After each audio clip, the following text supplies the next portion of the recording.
Thank you for tuning in to the Doing Business with God podcast. Hey, you. Yes, you. I am your host, Michi Renee.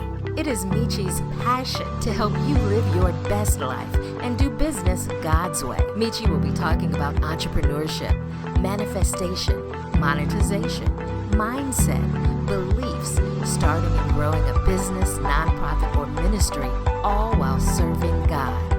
So welcome to My Daddy's Business. It's time for the show. It's the Doing Business with God podcast with your host, Michi Renee.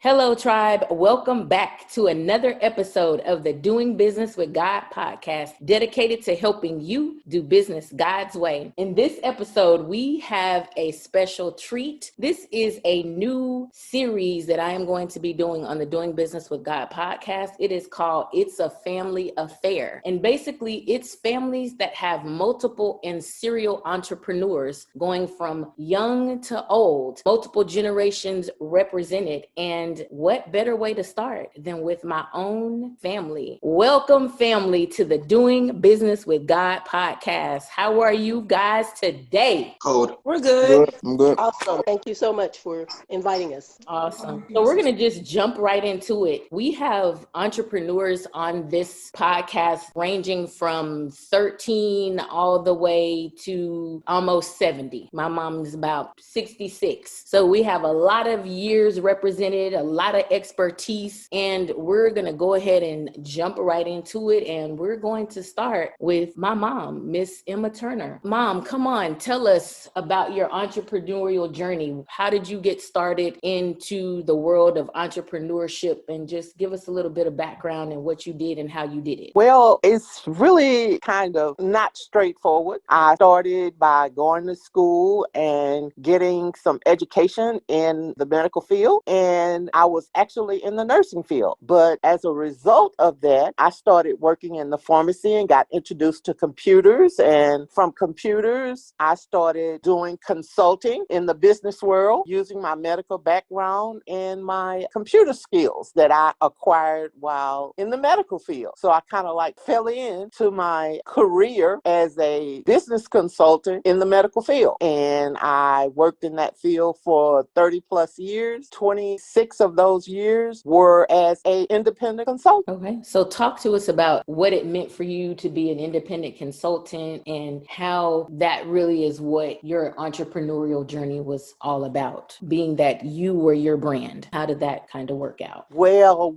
we didn't exactly have branding messages back in the day because when I got involved with computers were just becoming a part of mainstream. And keep in mind that there was no internet at all back then. So computers were just coming into the mainstream. So it was really kind of odd because me being a business consultant in the computer field, being Black and being a woman as well in a field that was dominated by males, preferably white males. So it was not an easy transition for me.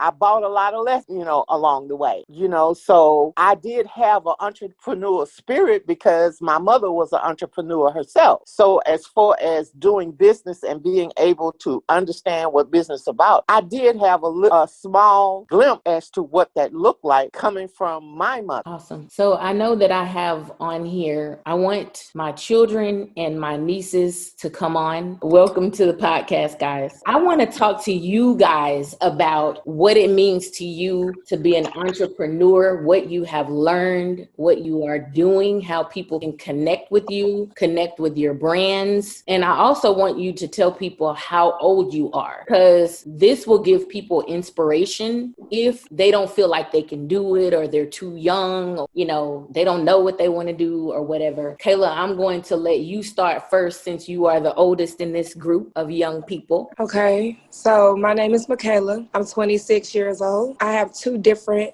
businesses. So I sell skincare products and skincare supplies for your skincare, such as steamers, and my products consist of baths. I also have a clothing line. It's called Her Everything Boutique, where I sell women's clothes from small all the way to extra large, soon to add plus size women. My journey as a business owner has been a little different. I started as a lash tech back in 2019, and I decided to later go to school, esthetician, and get my esthetician license. In between that time, I was learning how to do teeth whitening, learning how to do makeup, learning to do various things as an esthetician, basically, because now I am an esthetician. So esthetician, I also value clothing as well. I used to have a clothing line, so I decided to revamp and come out with another clothing line that has better quality clothes. So that has been my venture as an entrepreneur. It's not easy, and it's still not easy. I still am growing, learning about my different businesses, and it's very strategic, but if you stick to it and stay consistent, then you'll be able to succeed. And it takes time. You got to give yourself time. That concludes my business. What was your biggest mistakes and what was your biggest wins? So my biggest mistakes was jumping out too early, I would have to say. I felt I gained more knowledge on the type of business that I wanted to go into, then I would have been a little bit more successful by learning how to post on social media. That is huge. We use social media a lot. That is a big branding opportunity for millennials and people that live in today. Like we're online. I think also my biggest mistake was, which kind of go with the first one, is not doing enough research. You want to research what you're getting ready to go into. You want to see how much